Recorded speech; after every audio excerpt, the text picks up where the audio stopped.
welcome back to the triumphant return of Storytime with Captain Xavier, the show where I go over all of the various adventures that Captain Xavier has been a part of, either through medieval stuff or HvZ or whatever else that I've done, and I have hours of stories. Today we're going to be starting the second game of HvZ at the University of Idaho. Murder.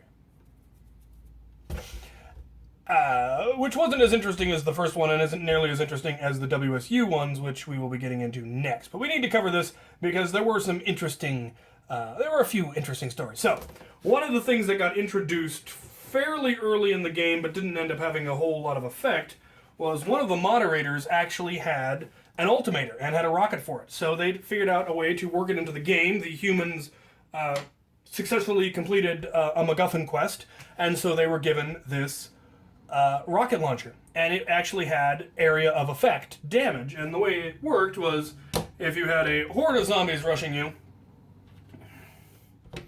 let's say,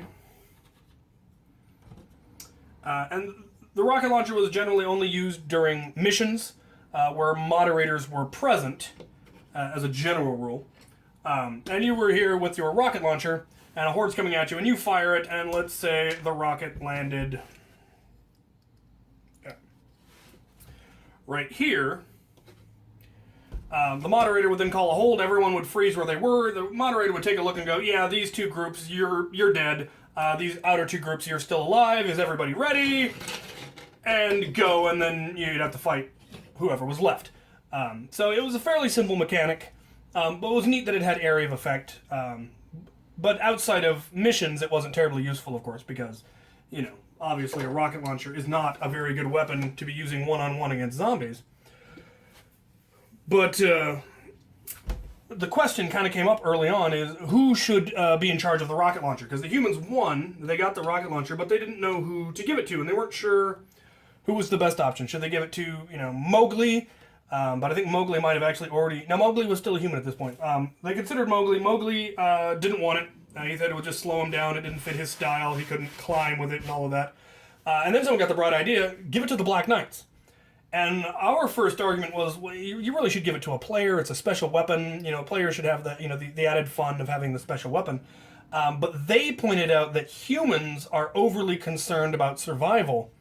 And this would probably mean that they would never actually be able to get a good shot, because they're likely to pull the trigger early, fire it, and run, or not want to wait for the horde to get close enough.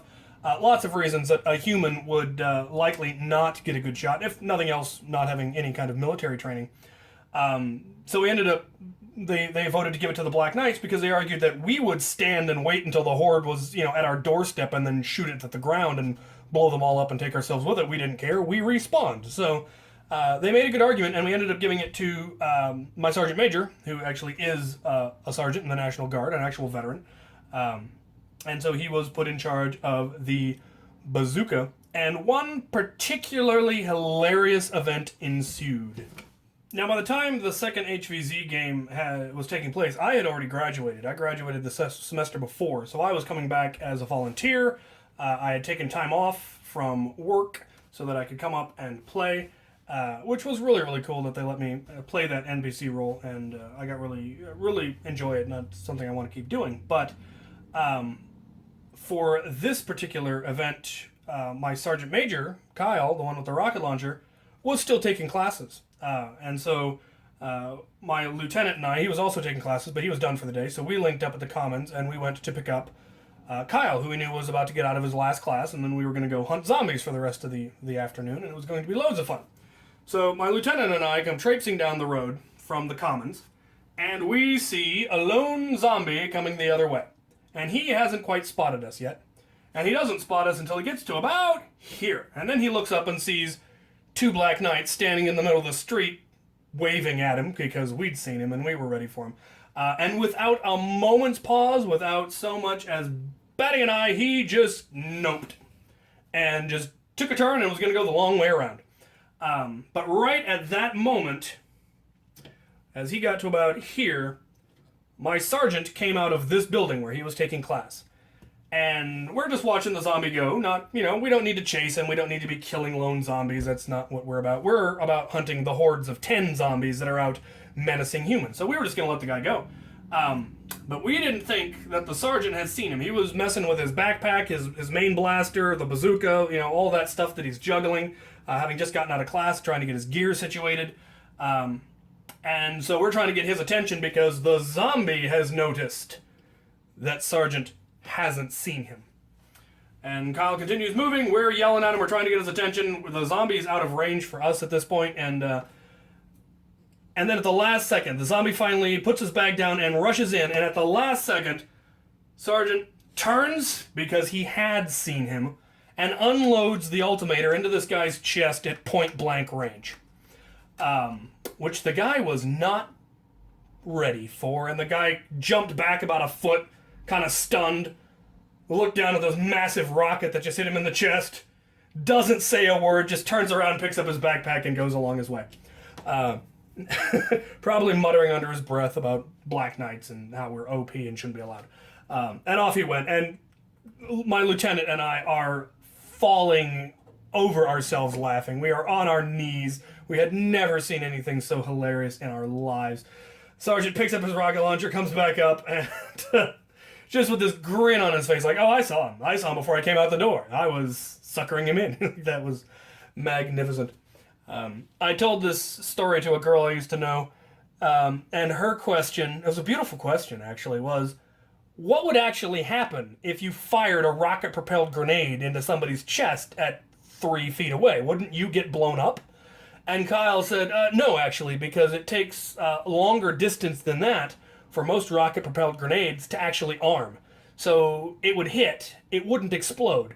It would just blow a hole straight through them, go about 10 feet, and then explode. So yeah, he's going to be very dead, and I'm going to get covered in gore when the blast comes back and blows him all over me, so I'm going to be having a bad day. And the girl's response was, yeah, for me a bad day is when my tea gets cold before I'm able to finish drinking it. I think we're on a different scale of bad. The second to the last mission took place at one of the neatest locations on the U of I campus. It was an amphitheater tucked in way behind the PE building. Most people didn't even know it was there or what it was, but it was this beautiful amphitheater, and I got to have some fun there once or twice. We did a duel at midnight once, and I got to dance with a beautiful woman in the moonlight there once. But this was in the middle of winter, which is not properly represented here, but deep snow, middle of winter. And the goal was the humans needed to plant a bomb in the middle of the amphitheater because the zombies were trying to do some ritual, because this was zombies created by a necromancer, and the necromancer was there and was trying to raise some kind of super zombie or something. And the humans had one chance to try to stop this super zombie, or they were pretty much hosed because this zombie was going to kill everybody. And the humans were not well organized. 2 humans had snuck in way before the game and were actually in full white ghillie suits hidden up above the amphitheater.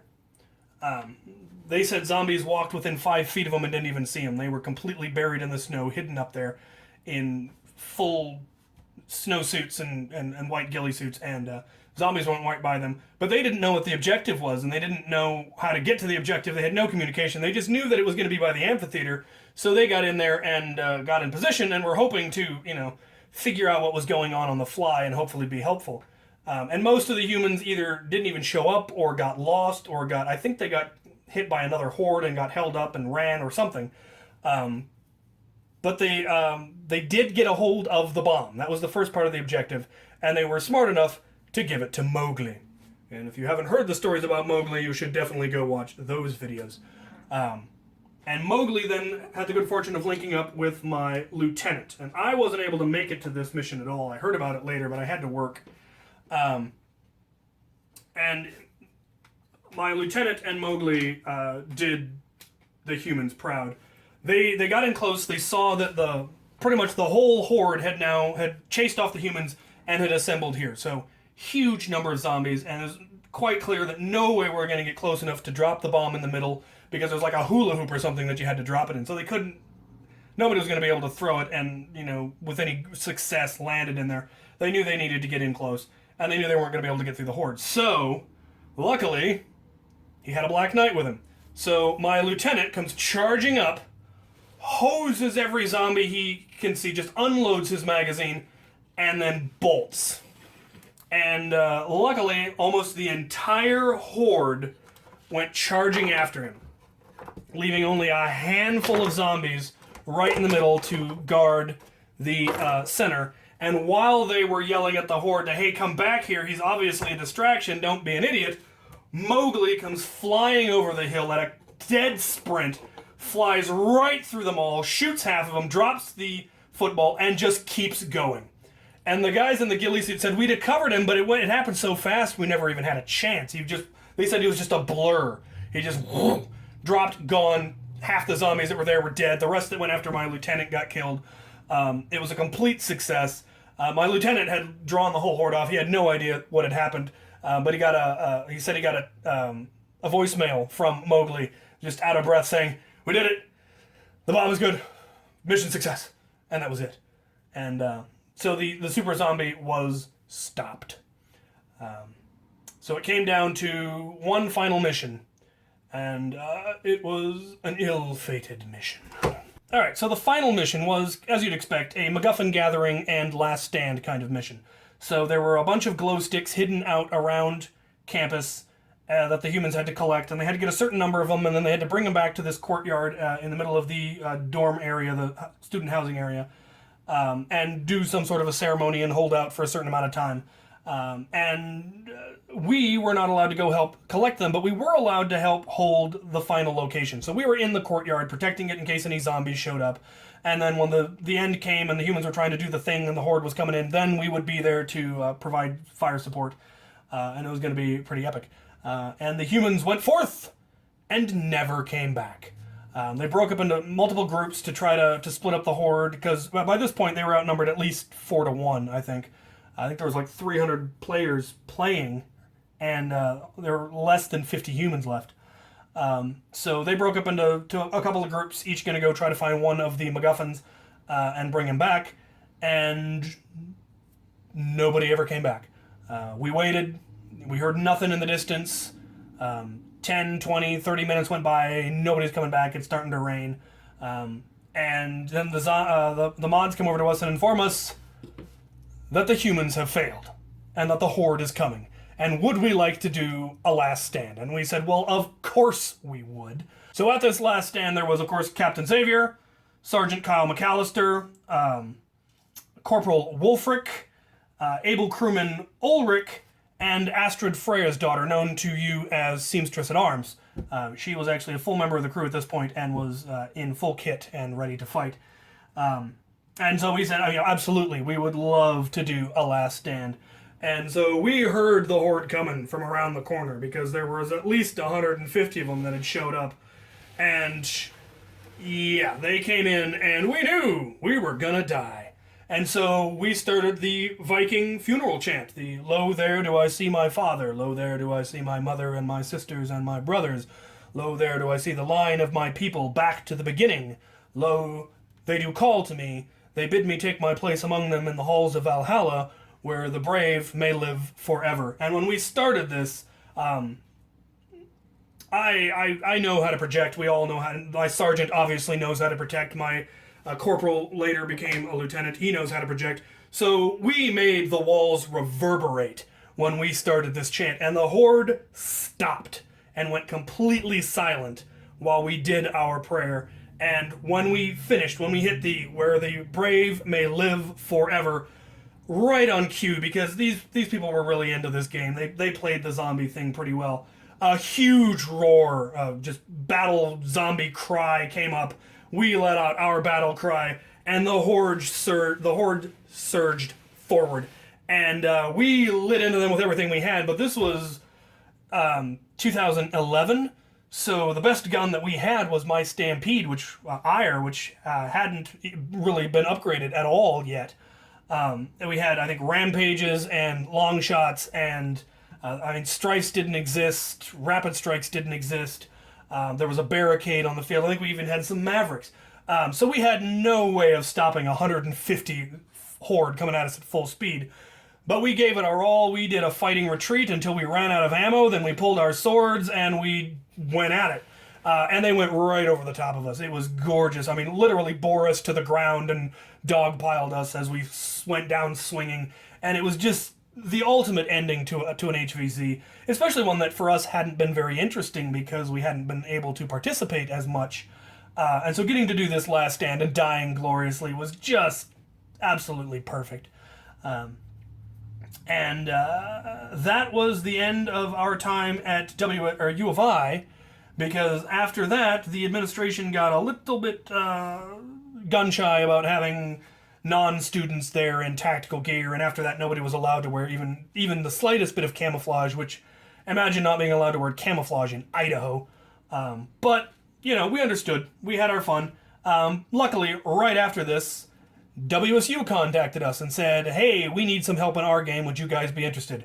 And that's where it really gets fun. So stay tuned next time for the beginning of the WSU games and the true beauty of the Black Knights. Hope you enjoyed this. This is going to become a regular thing. I'll be doing this every other week, at the very, very least, every other Friday, opposite Fridays of Fan Mail Friday. So there will be Storytime with Captain Xavier there. I may do other little ones as well, but we'll see. But for sure, every other Friday. So stay tuned, and thank you for watching.